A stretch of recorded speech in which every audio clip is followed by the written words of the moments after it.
నమస్కారం public voice కార్యక్రమానికి స్వాగతం. నా పేరు సురేష్. ఇక డీటెయిల్స్ లోకి వెళ్తే ఆంధ్రప్రదేశ్లో అతిపెద్ద రవాణా సంస్థ ఏపీఎస్ఆర్టీసీ ఇది ఇప్పుడు నష్టాల ఊబిలో కూరుకుపోయింది. కష్టాల కడిలిలో పడిపోయింది. ఉద్యమాల సెగతో ఉక్కిరి బిక్కిరవుతోంది.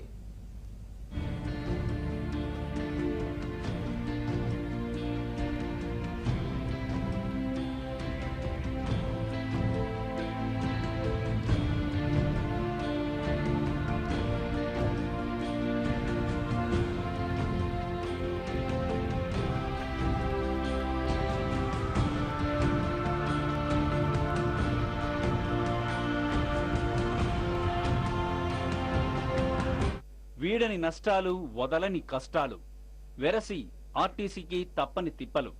గత కొన్నేళ్లుగా ఆర్టీసీని ఉద్యమాల సెగలు అతలాకుతలం చేస్తూనే ఉన్నాయి. అసలు అప్పులు, ఆ పైన ఉద్యమాలు, దీంతో సంస్థ మొత్తానికే కుదేలైంది. తెలంగాణ ఉద్యమంతో ఇవి మరింతగా పెరిగిపోయాయి. టీజేఏసీ ఆధ్వర్యంలో జరిగిన సకల జనుల సమ్మె సమయంలో సంస్థ సుమారు 150 కోట్ల రూపాయల మేరకు నష్టపోయింది. ఇక అడపాదడపా బందులు, ఆందోళనకారుల దాడులు సంస్థను మరింత సంక్షోభంలో పడేశాయి. ఇక ఇప్పుడు సమైక్య సెగలు కూడా ఆర్టీసీని అధోగతి పాలు చేస్తున్నాయి.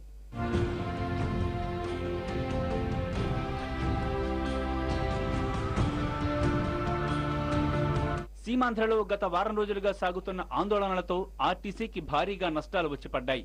ఇప్పటికే 40 కోట్ల రూపాయల మేరకు ఆర్టీసీకి ఆదాయం పోయింది.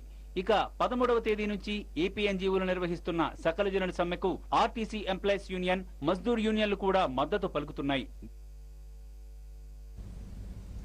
ఆర్టీసీలో నష్టాలకు కారణాలు ఏంటి? ఆర్టీసీ ప్రస్తుత పరిస్థితి ఏంటి? అసలు దీనివల్ల ప్రజలకు మేలు జరుగుతుందా లేకుంటే నష్టాలు రావడానికి అసలు ఏంటి కారణాలనే అంశంపైన చర్చించడానికి మనతో పాటు ప్రముఖ ఏపీయూడబ్ల్యూజే జనరల్ సెక్రటరీ అలాగే సీనియర్ జర్నలిస్ట్ నరేందర్ రెడ్డి గారు. నమస్తే అండి, వెల్కమ్ టు న్యూస్ అండి. సార్, ముందుగా చెప్పండి సార్, అంటే దాదాపు ఆర్టీసీ మీద అంటే ఇప్పుడు ఉద్యమాలు కావచ్చు, ప్రతిదీ కూడా ఆర్టీసీ మీద పడుతుంది. ఇప్పటికే దాదాపు 200 పైచీలకు కోట్ల నష్టం వాటిల్లింది. ఎవరికి ఏ రకమైన ఆగ్రహం కలిగినా మొట్టమొదటి కనిపించేది ఆర్టీసీ బస్సులే. ఇది వారిది కాదు, చాలా కాలంగా వస్తున్న ఇదే అది. కాకపోతే ఈ మధ్యన కొద్దిగా విధ్వంసం అనేది తగలబెట్టడం, బస్సులు తగలబెట్టడాలు అవి కొంత తగ్గింది. కానీ ఇప్పటికీ ఒక ఆందోళన, ఏదైనా ఒక స్టూడెంట్స్ ఆందోళన కావచ్చు, రాజకీయ పార్టీలకు ప్రభుత్వం మీద ఆగ్రహం వచ్చినా, ప్రభుత్వం తీసుకున్న నిర్ణయాలు ఏమన్నా నచ్చకపోయినా, ఏ రకమైన ఆందోళన అయినా మొట్టమొదటి కనిపించేది ఆర్టీసీ బస్సులు. ఆర్టీసీ బస్సుల మీద రాళ్ళు వేయటం, తగలబెట్టడం, ఆపేయటం, ముందు జాగ్రత్త చర్యగా వీళ్ళే బస్సుల్ని నడపకపోవడం, వీటి వల్ల మొత్తం మీద ఆర్టీసీ బస్సులు, ఆర్టీసీ సంస్థ ఇవాళ చాలా పెద్ద సంస్థ ఆర్టీసీ, అది నష్టాల్లోనే ఉంది.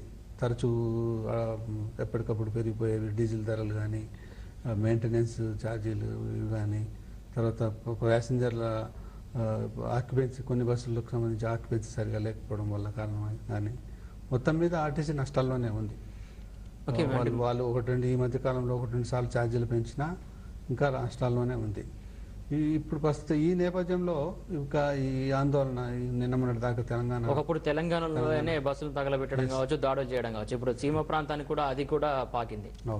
తెలంగాణ మొన్నటి వరకు తెలంగాణ ప్రాంతంలో ప్రత్యేక రాష్ట్రం కావాలనే డిమాండ్తో జరిగిన ఆందోళనలు అయితేనేమి, ఇవాళ గత వారం రోజులు 10 రోజులుగా ఆంధ్ర ప్రాంతంలో, సీమాంధ్ర ప్రాంతంలో జరుగుతున్న సమైక్యాంధ్ర ఉద్యమం వల్లనైతేనేమి మొత్తం మీద ఆర్టీసీకి విపరీతమైన నష్టం వాటిల్లింది. ఇవాళ డిపోలకే పరిమితమైపోయినాయి వేలాది లక్షలాది బస్సులు.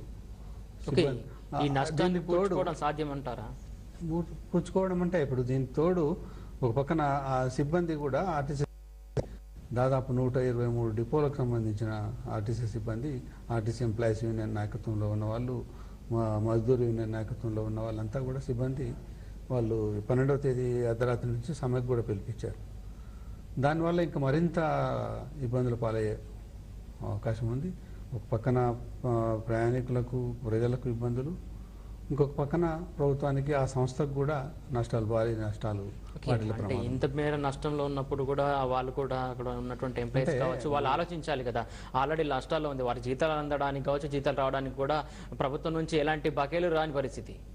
అంటే మొన్న ఒక ఉద్యోగి చెప్తున్నాడు, రాష్ట్ర విభజన వల్ల జరిగే నష్టం మా 1 నెలనో 2 నెలలో జీతాలు రాకపోయిన మా జీతాలతో పోల్చితే ఆ నష్టం ఎక్కువ, కాబట్టి మేము ఎంతటి ఆందోళనకైనా సిద్ధమని చెప్తున్నారు. ఇవాళ బహుశా ఇంతకుముందు ఉండేది కాదు ఇది. డైరెక్ట్గా ఆర్టీసీ సిబ్బంది కానీ ప్రభుత్వ ఉద్యోగులు కానీ వాళ్ళు నేరుగా ఆందోళనలో పాలు పంచుకోవడం అనేది ఇంతకుముందు లేదు.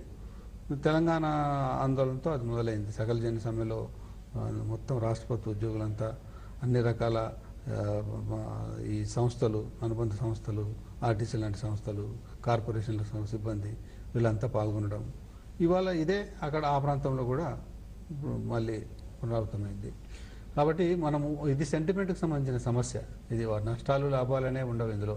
నష్టాలు లాభాల సంగతి ఎవరు చూడరు, ప్రజలకు వచ్చే ఇబ్బందులు ఎవరు చూడరు. ఇవాళ ప్రజలు కూడా ఆందోళనలో ఉన్నారు. మొత్తం ప్రాంతం అంతా ఇది ఏదో ఒక సెక్షన్కి సంబంధించిన ఆందోళన కాదు. ఇది మొత్తం ప్రాంతం మొత్తం అన్ని రకాల అన్ని వర్గాల ప్రజలకు సంబంధించిన అన్ని పార్టీలకు సంబంధించిన సమస్య కాబట్టి దీన్ని ఎవరు ఏమీ కాదనలేని పరిస్థితి ఉంటుంది.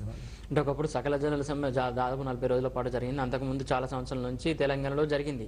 అప్పటి నుంచి పోలిస్తే 150 కోట్ల వరకే అక్కడ ఆర్టీసీకి నష్టం వాటింది. కానీ ఇప్పుడు గత వారం 10 రోజుల నుంచి బస్సులు స్తంభించిపోవడంతో సీమాంధ్రలో ఇప్పటి వరకు దాదాపు అధికారికంగా ప్రకటించినది మాత్రం 40 కోట్ల మేర నష్టం వాటిల్ని చెప్పేసి ఆర్టీసీ చెబుతుంది. అవును, ప్రధానంగా ఈ దూర ప్రాంత బస్సులన్నీ కూడా ఇప్పుడు పొద్దున్నే మీరు 4 గంటలు, తెల్లవారుజాము 4 గంటల నుంచి పొద్దున 7 గంటలు 8 గంటల వరకు కొన్ని వేల బస్సులు వివిధ కోస్తాంధ్ర ప్రాంత జిల్లాల నుంచి కానీ, అనంతపురము, చిత్తూరు, విజయవాడ, రాయలసీమ జిల్లాల నుంచి కానీ కొన్ని వేలాది బస్సులు వచ్చేవి. ప్రయాణికులు హైదరాబాద్కు వచ్చేవాళ్ళు. ఇప్పుడు అలాంటి బస్సులు అన్నీ కూడా దాదాపు వారం 10 రోజులుగా పూర్తిగా స్తంభించిపోయినాయి ఎక్కడికక్కడ. కాబట్టి డెఫినెట్గా నష్టం వాటిల్లేదు. నష్టం కాదు ఇక్కడ ముఖ్యంగా మనం చూడాల్సింది ప్రజలకు ఇబ్బందులు. ప్రజల ఇబ్బందులు అంటే ప్రజలు కూడా మెంటల్గా ప్రిపేర్ అయ్యి ఉన్నారు. ఎన్ని ఇబ్బందులైనా భరించడానికి వాళ్ళు ఆందోళనలోనే ఉన్నారు. కాబట్టి మనం ఎవరు చేయగలిగింది ఏముండదు ఇంకా ఈ పరిస్థితులు. ఓకే, ఈ నెల నుంచి 12 నుంచి ఒకవేళ మజ్దూర్ యూనియన్ కావచ్చు, ఆర్టీసీ ఎంప్లాయీస్ కావచ్చు, మొత్తం దాదాపు 120 డిపోలో వాళ్ళు నిలిచిపోయే పరిస్థితి ఉంది. ఈ నేపథ్యంలో ఆర్టీసీ బస్సు సౌకర్యాలను కల్పించడం కావచ్చు, ప్రయాణికులకు ఎలాంటి సౌకర్యాలు కల్పిస్తుంది, కల్పించకుండా మామూలుగా సైలెన్స్గా ఉండే పరిస్థితి. బహుశా నేను అనుకుంటా ప్రభుత్వం దానికి ప్రత్యామ్నాయ ఏర్పాట్లు ఏమి చేసే స్థితి ఉండదు. ఎందుకంటే ఒక సెక్షన్కి సంబంధించిన సమ్మె అయితేనేమో ఏదైనా వేరే ఇంకో సెక్షన్ లాగడం, వాళ్ళు ఏదైనా ప్రైవేట్ బస్సులు, మనది ఇప్పుడు హైదరాబాద్లో ఏదో సెట్విన్ బస్సులు లాంటివి, ప్రైవేట్ బస్సులు లాంటివి పెట్టి నడిపించడం లాంటివి ఉంటుంది. ఇటువంటి మొత్తం ప్రజలంతా అన్ని వర్గాల వాళ్ళు పాల్గొంటున్న ఉద్యమము సమ్మె కాబట్టి దాన్ని ఇంకా ప్రజలకు కూడా ఏర్పాట్లు ఏమీ ఉండవు. ప్రజలు కూడా ఇబ్బందులు పడాల్సిందే. రవాణాకు సంబంధించిన ఎటువంటి ఏర్పాట్లు ఉండవు. బహుశా రైళ్లలో ప్రయాణించాల్సి ఉంటుంది. రైళ్లు కూడా 1-2 రోజులు పూర్తిగా చేయడం సాధ్యం కాకపోవచ్చు. రైళ్ళు అనేది అంత చాలా పకడ్బందీగా ఏర్పాటు చేస్తున్నారు. తెలంగాణ ప్రాంతంలో జరిగిన ఆందోళన సందర్భంగా కూడా రైళ్లకు ఆటంకాలు ఏమి కలగలేదు. ఆ రైళ్లు యథావిధిగా తిరిగినాయి. ప్రధానమైన అంశం ఏంటంటే ఇప్పుడు సమ్మె జరుగుతున్న నేపథ్యంలో మార్నింగ్ నుంచి సాయంత్రం నైట్ వరకు జరుగుతున్న నేపథ్యంలో ఆర్టీసీ కావచ్చు మిగతా బస్సులు ఏం చేస్తున్నాయంటే రాత్రి 9 తర్వాత అక్కడ నుంచి ఆ ప్రాంతాల నుంచి బస్సులను తీసుకొస్తున్న పరిస్థితి. హైదరాబాద్ కావచ్చు మిగతా 2 ప్రాంతాలకు తీసుకెళ్తున్న పరిస్థితి. మళ్ళీ ఉదయాన్నే తొందర వెళ్ళాలని చెప్పేసి తొందరపాట్లో అతి వేగం కావచ్చు, ఇప్పుడు ఉన్నటువంటి రహదారులు కావచ్చు, వాటి వల్ల చాలా ప్రయాణికులు తీవ్ర ఇబ్బందులు ఎదుర్కొంటున్న పరిస్థితి. దీనికంటే అడ్డుకట్ట వేయడం ఎలా, అలాగే ప్రయాణికుల వస్తువులు దృష్టిలో ఉంచుకొని ఎలాంటి జాగ్రత్తలు తీసుకుంటే బాగుంటుంది? ఇప్పుడు అసలు ఇంకా అవకాశమే లేదు కదా. రేపు 12వ తేదీ నుంచి మొత్తం ఏపీ ఆంధ్రప్రదేశ్ ఎన్జిఓల సంఘము, రెవెన్యూ ఉద్యోగులు, తర్వాత పురపాలక సంఘాల్లో పనిచేసే ఉద్యోగులు, అన్ని రకాల ఉద్యోగులు సమ్మెలో పాల్గొంటున్నారు. ఆర్టీసీ కూడా తోడైంది. ఆ ప్రాంతంలో కేంద్ర ప్రభుత్వ ఉద్యోగులు కూడా 1-2 రోజులు ఆందోళనలో పాల్గొంటున్నారు.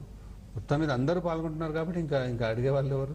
ఇప్పటి వరకు నిన్న మొన్నటి వరకు బంద్ అనేది ఉన్న సమయంలో 1-2 రోజులు బంద్ లేదా 72 గంటల బంద్. అంటే వాళ్ళు చెప్పిన డేట్ ప్రకారం చూస్తే ఇంకా 5 రోజులు ఉంది సార్. 5 రోజుల పరిస్థితి ఏంటి ప్రయాణికుల పరిస్థితి? ఈ 5 రోజులు తిరుగుతాయి, బస్సులు తిరుగుతాయి, అట్లాగే అడప తిరుగుతాయి. లేదా ఈ టైంలో కూడా ఇంకా వాళ్ళు ఈ 3-4 రోజులు కూడా వాళ్ళు ఒక రోజుకు ఒక రకమైన ఆందోళన. ఉద్యమం నుంచి ఆర్టీసీని మినహాయిస్తే బాగుంటుందని చెప్పేసి కొంతమంది ప్రజల యొక్క వాదన. ప్రజలు ఉద్దేశం కనుక అలా ఉంటే, ప్రజల అభిమతం ఉంటే మన్నించాల్సిందే. ఎందుకంటే చాలా ఎమర్జెన్సీ ఉంటుంది, చాలా వెళ్లాల్సిన పరిస్థితులు ఉంటాయి. ఉద్యోగస్తులు కావచ్చు, మిగతా అన్ని కావచ్చు, రకరకాల పనుల మీద వెళ్ళే వాళ్ళు ఉంటారు, పెళ్ళిళ్ళకి వెళ్ళే వాళ్ళు ఉంటారు, బంధువుల ఇళ్ళకి వెళ్ళే వాళ్ళు ఉంటారు. తప్పనిసరి పనులు ఉన్న వాళ్ళు ఉంటారు. అందరికీ అసౌకర్యమే ఇది. అయితే ఇటువంటి సమయంలో జనరల్గా ఇట్లా ఆర్టీసీ వాళ్ళు వాళ్ళ డిమాండ్లతో ప్రత్యేకించి తమ జీతాలు పెంచాలనో, సిబ్బందిని రెగ్యులరైజ్ చేయాలనో, లేదా తమ అలవెన్సులు పెంచాలనో, ప్రమోషన్లు ఇవ్వాలనో, తమకు మరింత ఉద్యోగ భద్రత కల్పించాలనో ఇటువంటి డిమాండ్లతో సమ్మెలు చేస్తున్నప్పుడు జనరల్గా ఈ ఎస్మా లాంటివి ప్రయోగించడము, లేదా సమ్మెను నిషేధించడము, ఇటువంటి చర్యలు ప్రభుత్వం తీసుకునేది.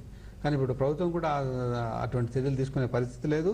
ఆ మాటకు వస్తే ఇవాళ ప్రభుత్వం కూడా ప్యారలైజ్ అయినది. ప్రభుత్వం కూడా పనిచేస్తున్న దాఖలాలు ఎక్కడ లేవు. సాక్షాత్తు ముఖ్యమంత్రి కూడా గత 8 రోజులుగా తెలంగాణకు సంబంధించిన నిర్ణయం తీసుకున్న తర్వాత జూలై 31 తర్వాత ఆయన సచివాలయానికి వెళ్ళలే ఇంతవరకు. ఆయన సీఎం క్యాంప్ ఆఫీస్కి వరకే పరిమితమై అక్కడి నుంచి ముఖ్యమైన పనులేదో చూస్తున్నట్టుగా అనిపిస్తున్నది. ఇక మంత్రులు కూడా ఇక్కడ ఈ ప్రాంతానికి చెందిన మంత్రులు వీళ్ళ ఒక రకమైన జూబిలేషన్, ఆందోళన, ఒక సంబరాల వాతావరణం ఉంటే ఆ ప్రాంతానికి సంబంధించిన మంత్రులు ఆందోళనలో ఉన్నారు. ఆ ప్రాంతాల్లో స్థానిక ప్రజల నుంచి వాళ్ళ మీద ఒత్తిడి పెరుగుతూ ఉన్నది. వాళ్ళు కూడా పనిచేసే పరిస్థితి లేదు. ఇవాళ మొత్తం ప్రభుత్వం వ్యవస్థ దాదాపుగా పాలనా వ్యవస్థ స్తంభించిందని చెప్పాలి. కానీ ఆర్టీసీ రాష్ట్రంలోనే అతిపెద్ద సంస్థ. ఇంత పెద్ద సంస్థకి ఆ గవర్నమెంట్ నుంచి ఇచ్చే బకాయిలు మాత్రం ఎందుకు ఇవ్వట్లేదు అసలు? డెఫినెట్గా ఇవ్వాల్సిందే. అది దానికి సంబంధించి అది కూడా ప్రభుత్వ క్వాజీ గవర్నమెంట్ ఆర్గనైజేషన్ కింద లెక్క. ఆర్టీసీ అంటే పూర్తిగా ప్రైవేట్ కాదు, ప్రభుత్వం కూడా కొంత ఇది ఉన్నది. అటువంటప్పుడు దానికి సంబంధించిన బకాయిలు పూర్తిగా ఇవ్వాల్సిందే. దానికి ఇంకా రాయితీలు ఇవ్వాలి, వాటి నష్టాల నుంచి గట్టెక్కించడానికి అన్ని రకాల చర్యలు తీసుకోవాలి. కానీ ఎప్పటికప్పుడు అది పూర్తిగా తీసుకుంటున్న ఇది మాత్రం కనిపించట్లేదు. ఏదో తాత్కాలికంగా ఏదో మరీ నష్టాల్లో ఉన్నప్పుడు ఏదైనా కొంత డబ్బు రిలీజ్ చేయడం వంటివి జరుగుతుంది తప్పిస్తే పూర్తిగా దానికి ఇవ్వాల్సిన బకాయిలు ఇవ్వడం కానీ, దాన్ని నష్టాల నుంచి గట్టెక్కించి లాభాల వైపు పయనింపజేయడానికి తీసుకుంటున్న చర్యలు కానీ లేవు. ఓకే, ఫైనల్ గా చెప్పండి నరేందర్ రెడ్డి గారు, ప్రధానంగా అంటే ఇప్పుడు ఆల్రెడీ స్టేట్ విభజన అనివార్యమైన పరిస్థితుల నేపథ్యంలో ఇప్పుడు ఏపీఆర్టీసీ కూడా 2 ముక్కలయ్యే పరిస్థితి ఉంది. ఈ నేపథ్యంలో ఇప్పుడు ఉన్నటువంటి నష్టాలు ఒక పక్క, అలాగే నెక్స్ట్ ముక్కలు చేసే పరిస్థితి. ఆ నేపథ్యంలో తర్వాత ముందుకు సాగే అవకాశం ఉందంటారు ఆర్టీసీ? డెఫినెట్గా. ఎందుకంటే మరే ఇతర ప్రైవేట్ బస్సులు ఎన్నున్నా కూడా ప్రభుత్వ రవాణా వ్యవస్థ అనేది లేకుండా ప్రజల జీవితం అనేది మనుగడ సాధ్యం కాదు. కాబట్టి ఆర్టీసీ అనేది మనుగడ సాగించాల్సిందే. దానికి సంబంధించిన అన్ని రకాల సహాయ సహకారాలు ప్రభుత్వం అందించాల్సిందే. ప్రజలు కూడా దానికి దోహదపడాల్సిన అవసరం ఉంది. ఆర్టీసీ సంస్థను కాపాడుకోవడం అనేది మనందరి బాధ్యత. ఓకే, థ్యాంక్ యూ అండి. థ్యాంక్ యూ నరేందర్ రెడ్డి గారు. థ్యాంక్ యూ సో మచ్ అండి డిస్కషన్లో పాల్పంచుకున్నందుకు. మొత్తానికి చూస్తున్నాగా ఇది పరిస్థితి. ఆర్టీసీలో నష్టం ఎక్కువ అయినప్పటికీ కూడా వాటిని కూర్చడం మాత్రం సాధ్యపడే పరిస్థితి కనబడట్లేదు. ఈ నేపథ్యంలో మొత్తానికి ఇప్పటివరకు దాదాపు 200 కోట్ల మేర నష్టం వాటిల్లిందని చెప్పేసి అధికారులు చెప్తున్నప్పటికీ కూడా ఇంకా ముందు ఎంత నష్టం వాటిల్లుతుందో అలాగే వాటికి ప్రత్యామ్నాయ మార్గాలు కూడా ప్రభుత్వం ఆలోచించాలని చెప్పేసి చెప్తున్నటువంటి పరిస్థితి. ఇది ఈ అంశానికి సంబంధించినటువంటి discussion. Keep watching Gemini news. నమస్కారం.